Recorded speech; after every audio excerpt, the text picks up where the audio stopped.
Have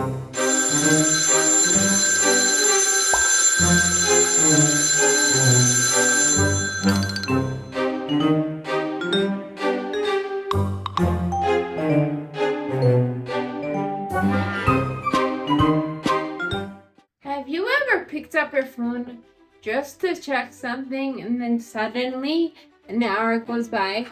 Well, you're definitely not alone because that definitely happens to me. But did you know that the digital world is actually made to consume your attention? Yeah. So tech companies, whether social media, whether it's news companies, they got it designed so that your social media and everything on your phone is going to consume your attention, because the more attention you give to it, the more money they make. This is where digital minimalism comes in. It's not about technology or social media. It's not about quitting technology or quitting social media. It's about using technology wisely and social media intentionally. So in all honesty, social media has come to control our lives, but we have the power to take back control. So in this video, I'll talk to you about how to regain control, how to cut down your screen time, and how to not let the digital space take over our world. If you saw my video from last month about the digital detox, well, now you know why the detox is so important.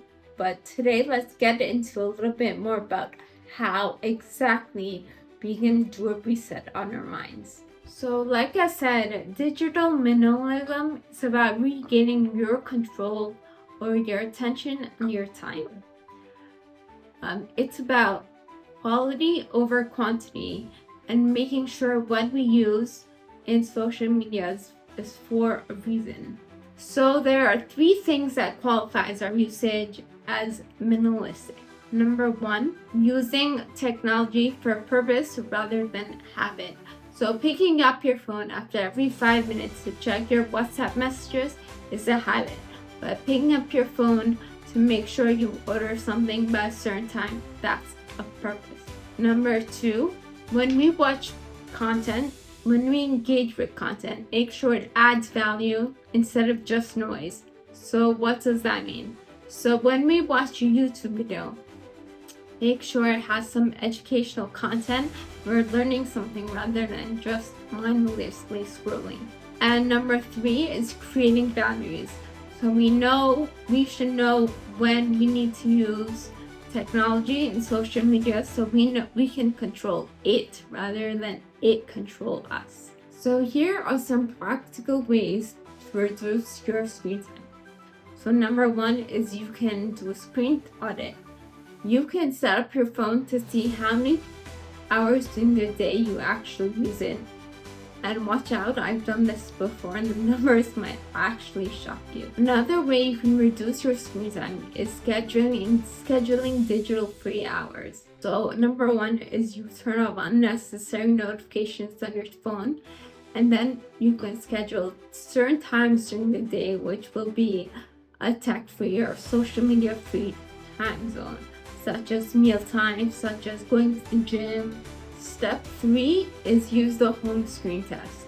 So a lot of us, including myself, had a lot of unnecessary apps on our home screen, which we don't really need and eat up space on our phones, and also add to the mindless addiction. When we're not doing something, we can just look at it and start scrolling on it. So removing this actually helps in 2 ways. And finally, the most important way to reduce screen time is to replace mindless scrolling with meaningful activities.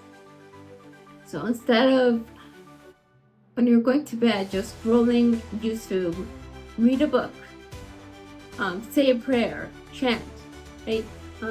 I know that's something I myself can work on, because before going to bed, I scroll. But if I spend that time actually chanting or reading a book or doing something constructive, not only will it activate my mind, but it will also divert my attention, and it will be good for my eyesight. Just 50 years ago, we were living without cell phones, without WhatsApp, and without so much dependence on our laptops. Can you imagine having to remember 10-digit numbers to call your friend to order something that you needed? I can't. It seems like decades ago. Now, whenever I go out to eat, I look over my shoulder and I'm always stunned to see the next table at a restaurant has 5 people, yet all those 5 people are on their phones talking to other people rather than interacting with the people on the table. So there is a power in digital minimalism. It gets us to be more present and to enjoy our actual life. Otherwise, solely guys, we're being pulled into virtual reality. Are you ready to get control of your screen time? Let's go. Because real life happens beyond the screen.